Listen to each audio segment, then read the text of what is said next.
علی یا علی علی یا علی ادركني يا أبا الحسن يا علي يا علي يا علي يا علي عصمت اہل بیت، ولایت اہل بیت، طہارت اہل بیت، ان کی حجیت، ان کا منصوص من اللہ ہونا، ان کا بے کرا ہونا، ان کا نامتناہی ہونا، ان کا صاحب الامر ہونا، ان کا صاحب العصر ہونا، ان کا صاحب لیلۃ القدر ہونا، ان کا کوثر ہونا، یہ سب جس کا جہاں جب جس میدان میں چاہے مناظرہ کرنا ہو مناظرہ کر لے، مباہلہ کرنا ہو مباہلہ کر لے۔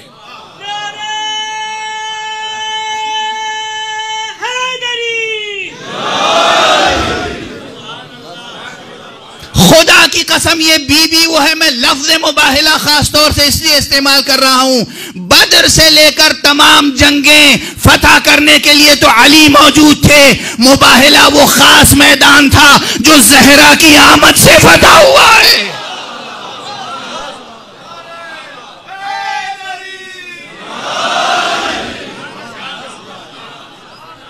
اس کا کوئی انکار کر سکتا ہے؟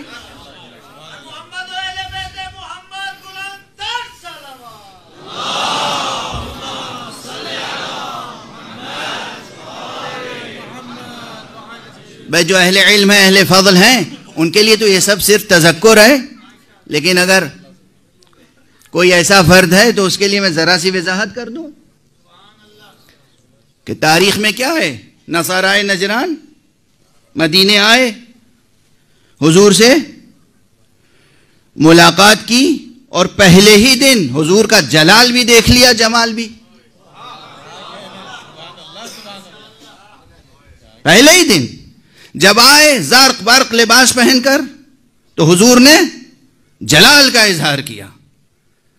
ان کی سمجھ میں نہیں آیا کہ آخر یہ صاحب خلق عظیم جس کے اخلاق کا اتنا شہرہ ہے، جو نبی ہے، اس نے ہمارے سلام کا جواب کیوں نہیں دیا؟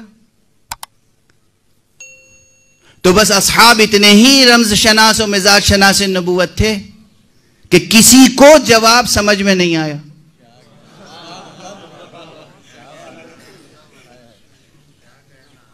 انہوں نے پوچھا بھئی یہ کیوں جواب نہیں دے رہے ہیں ہمارے سوال سلام کا، گفتگو نہیں کر رہے ہیں؟ کس نے جواب دیا؟ کسی صحابی نے؟ واقعہ غیر بھی لکھ سکتا ہے، کردار اہل البیت لکھتے ہیں۔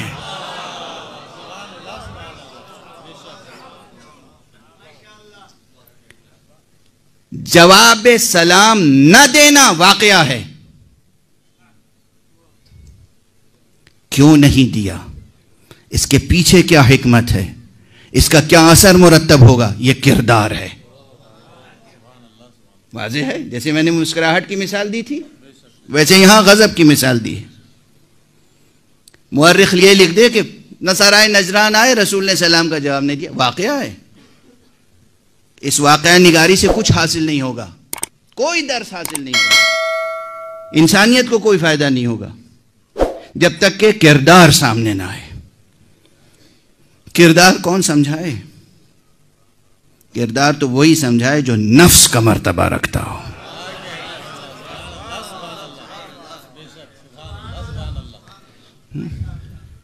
گلاب کی خوشبو گلاب کے پودے کے بغل میں اگی ہوئی گھاس بتا سکتی ہے؟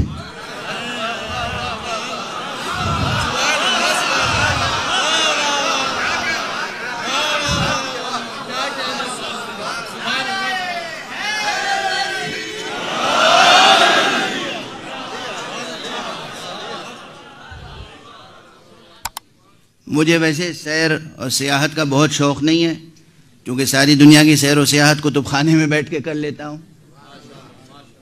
لیکن میں ایک بار فیض آباد گیا تھا تو بابری مسجد کو بھی میں نے جا کے دیکھا تھا جب منہدم نہیں ہوئی تھی، شہید نہیں ہوئی تھی، اور وہاں ایک گلاب باڑی ہے وہاں بھی گیا تھا، تو گلابوں کے ماشاءاللہ تختے لگے ہوئے تھے، بہت سے دنیا بھر کے قسم قسم کے گلاب وہاں، وہ ایک چیز ہے، لیکن گلاب کے پاس جو گھاس تھی اس میں کوئی خوشبو نہیں تھی۔ میں کیسے سمجھاؤں خود کو؟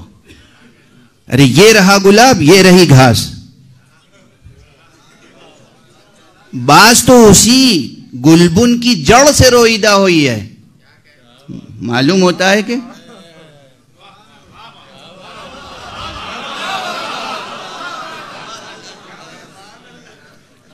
گلبن جو ہے نا، وہ گلاب کے پودے کو گلبن کہتے ہیں. تو گلبن کی جڑ ہی سے معلوم ہوتا ہے، یہیں بالکل جڑ سے گھاس نکلی ہے. گھاس گھاس ہے، گلاب گلاب ہے. تو بہرحال اب یہ کون بتائے کہ گلاب میں خوشبو کیوں ہے؟ یہ کون بتائے کہ گلاب کا رنگ اتنا دلاویز کیوں ہے؟ گلاب کی خوشبو یا خود گلاب سمجھا سکتا ہے، یا وہ عطر جو گلاب سے کشید کیا گیا. گلاب جب پوری شکل میں ہو تو گلاب کہلائے گا، جب عطر کشید کیا جائے گا تو وہ عطر نفس گلاب کہلائے گا. نفس گل کا نام ہے عطر گل. تو اب اگر کوئی قرآن مجید پڑھے اور آیت مباہلہ پڑھے تو یہی سمجھ میں آ جائے گا کہ نصارائے نجران کے سلام کا جواب کیوں نہیں دیا تھا. نفس پکارے گا کہ اس لیے نہیں دیا تھا کہ تم غرور اور تکبر کے لباس پہن کر آئے تھے، تم دنیا دار بن کے آئے تھے، تم ملوکیت کے لباس پہن کے آئے تھے. اس لیے حضور نے جلال کا اظہار کیا. تو مباہلے میں جلال سب سے پہلے سامنے آیا، جلال مصطفیٰ. اف، بس یہ وقت گزر رہا ہے.